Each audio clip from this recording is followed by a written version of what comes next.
السلام علیکم ورحمۃ اللہ وبرکاتہ۔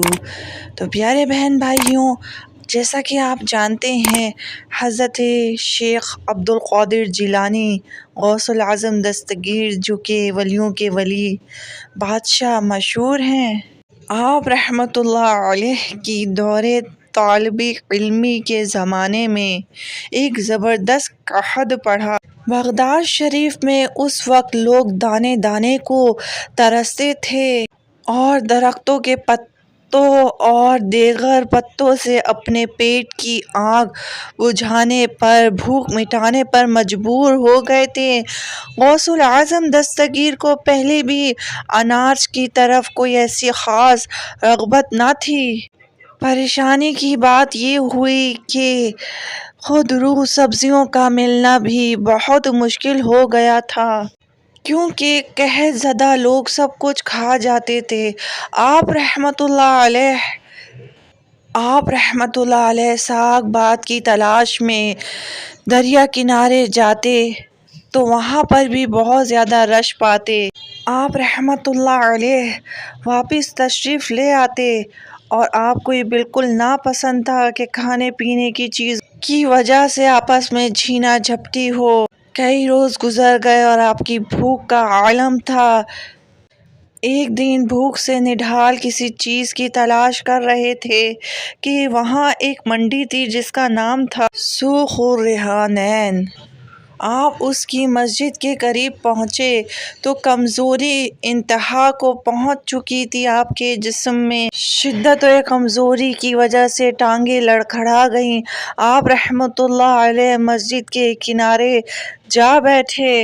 ابھی آپ کو بیٹھے ہوئے تھوڑی ہی دیر ہوئی تھی کہ ایک اجمی جوان آپ رحمت اللہ علیہ کے سامنے آ کر بیٹھ گیا اور وہ گوشت بنا ہوا روٹی کھانے لگا۔ آپ رحمت اللہ علیہ خود فرماتے ہیں کہ بھوک کی شدت سے میرا یہ حال تھا کہ اس نوجوان کے ہر نوالے پر کے ساتھ دیکھ کر میرا بھی منہ کھل جاتا اور میرا جی چاہتا کہ کاش میرے سامنے بھی ایسا ہی کوئی کھانا آ جاتا، مگر میں نے اپنے آپ کو ملامت کری کہ توکل اور صبر بھی کوئی چیز ہے، اور آپ رحمت اللہ علیہ خود ہی اس شخص کی طرف سے بے نیاز ہو گئے۔ اتنے میں خود ہی اس شخص کی نظر آپ رحمت اللہ علیہ پر پڑی۔ اس نے آپ رحمت اللہ علیہ کو کھانے کی دعوت دی، لیکن آپ رحمت اللہ علیہ نے انکار کیا، لیکن شدید اصرار پر آپ رحمت اللہ علیہ اس کے ساتھ کھانے میں شریک ہو گئے۔ اس کے بعد وہ آپ سے آپ کی حالات زندگی دریافت کرنے لگا۔ آپ رحمت اللہ علیہ نے بتایا کہ میں جیلان کا ایک باشندہ ہوں اور یہاں پر علم کے حصول کے لیے مقیم ہوں۔ وہ یہ سن کر بہت زیادہ خوش ہوا اور کہنے لگا کہ میں بھی جیلان کا باشندہ ہوں۔ کیا آپ جیلان میں رہنے والے ایک نوجوان عبد القادر کو جانتے ہیں؟ اس پر آپ رحمت اللہ علیہ نے فرمایا کہ ہاں، میں ہی عبد القادر جیلانی ہوں۔ وہ شخص بے چین ہو گیا، اس کی آنکھیں پرنم ہو گئیں، پھر رقت انگیز لہجے میں کہنے لگا کہ بھائی، میں نے تمہاری امانت میں خیانت کی ہے، خدا کے لیے مجھے بخش دو۔ اس پر آپ رحمت اللہ علیہ کو بڑی حیرت ہوئی۔ آپ رحمت اللہ علیہ فرمانے لگے، بھائی، کیسی خیانت اور کیسی امانت؟ بھائی، آپ کی والدہ نے آپ کے لیے 8 دینار بھیجے تھے۔ میں کئی روز سے آپ کو تلاش کر رہا تھا کہ آپ کی امانت آپ تک پہنچا دوں، لیکن آپ کا کچھ بھی نہیں پتہ چل رہا تھا۔ اسی وجہ سے بغداد میں میرا سفر طویل پڑ گیا، حتیٰ کہ میرے پاس جو خرچہ تھا وہ بھی ختم ہو گیا اور نوبت فاقوں تک پہنچ گئی۔ پہلے 2-3 دن تک تو میں نے صبر کیا، آخر بھوک کی شدت سے صبر ختم ہو گیا۔ میں نے آپ کی والدہ کی دی ہوئی رقم میں سے پیٹ کی آگ بجھانے کے لیے کھانا خرید کے کھانا شروع کر دیا۔ بھائی، ہم جو یہ کھانا کھا رہے ہیں دراصل یہ آپ کا ہی ہے۔ آپ میرے نہیں بلکہ میں آپ کا مہمان ہوا۔ خدا کے لیے مجھے اس گناہ عظیم کے لیے بخش دیں۔ آپ رحمت اللہ علیہ نے اسے گلے لگایا، اور اس کی حسن نیت کی تعریف کی اور کچھ دینار اور بچا ہوا کھانا دے کر اسے رخصت کیا۔ پیارے بہن بھائیوں، اسی طرح شیخ عبداللہ سلمی رحمۃ اللہ علیہ سے منقول ہے کہ آپ نے شیخ عبد القادر جیلانی سے ایک واقعہ سنا۔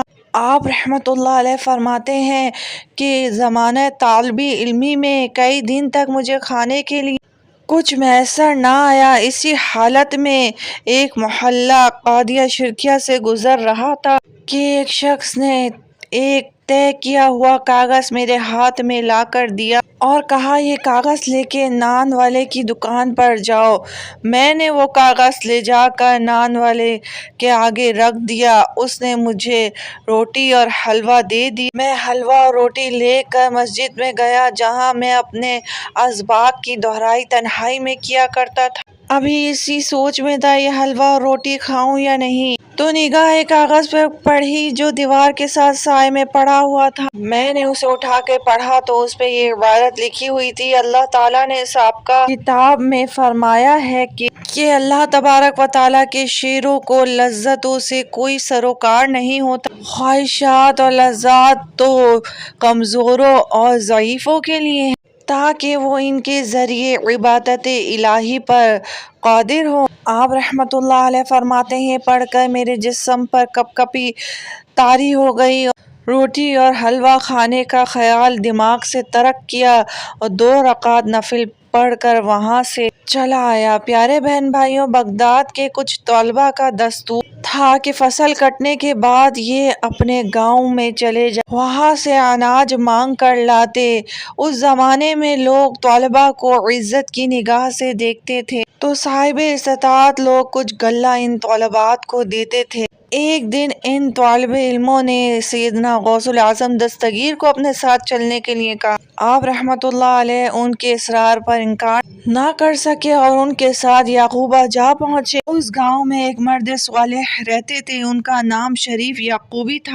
حضرت غوث الاعظم ان مرد پاک باطن کی زیارت کے لیے گئے۔ وہ بزرگ رحمۃ اللہ علیہ کو دیکھ کر سمجھ گئے اور فرمایا کہ تم قطب زمانہ معلوم ہوتے ہو، اس طرح غلہ مانگنا تمہارے شایان شان نہیں۔ غوث اعظم دستگیر فرماتے ہیں کہ اس کے بعد نہ ہی میں کبھی اس قسم کے کام کے لیے گیا اور نہ ہی کبھی کسی سے سوال کیا۔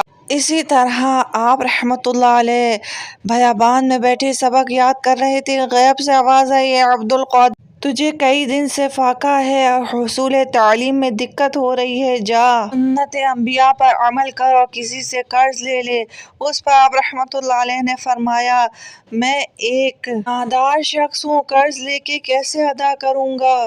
تو آپ رحمۃ اللہ علیہ کو جواب ملا کہ تیرے قرض کی ذمہ داری ہماری ہے۔ آپ رحمۃ اللہ علیہ ایک نان بھائی کے پاس گئے اور فرمایا کہ مجھے 1.5 روٹی روزانہ قرض دے دیا کرو، جب مجھے قدرت ہوئی تو واپس کر دوں گا اور مر گیا تو بخش دینا۔ نان بھائی بھی آپ رحمۃ اللہ علیہ کی بات سن کر رو پڑا اور کہنے لگا، جب جو چاہیے جس وقت چاہیے میری دکان سے لے جایا کرنا۔ آپ رحمۃ اللہ علیہ کو قرض کی ادائیگی کا خیال ستانے لگا تو پھر غیب سے آواز آئی، فلاں جگہ جا، جو کچھ ملے نان بھائی کو دے دینا۔ جب آپ رحمۃ اللہ علیہ وہاں پہنچے تو سونے کا ٹکڑا پڑا ہوا تھا۔ آپ رحمۃ اللہ علیہ نے وہ ٹکڑا اٹھا کے نان بھائی کو دے دیا اور اپنے قرض کی ادائیگی کر دی۔ تو پیارے بہن بھائیوں، دعا کریں کہ ہم سب کو بھی اولیاء اللہ کی زندگی سے کچھ سیکھنے کو مل جائے۔ اللہم آمین۔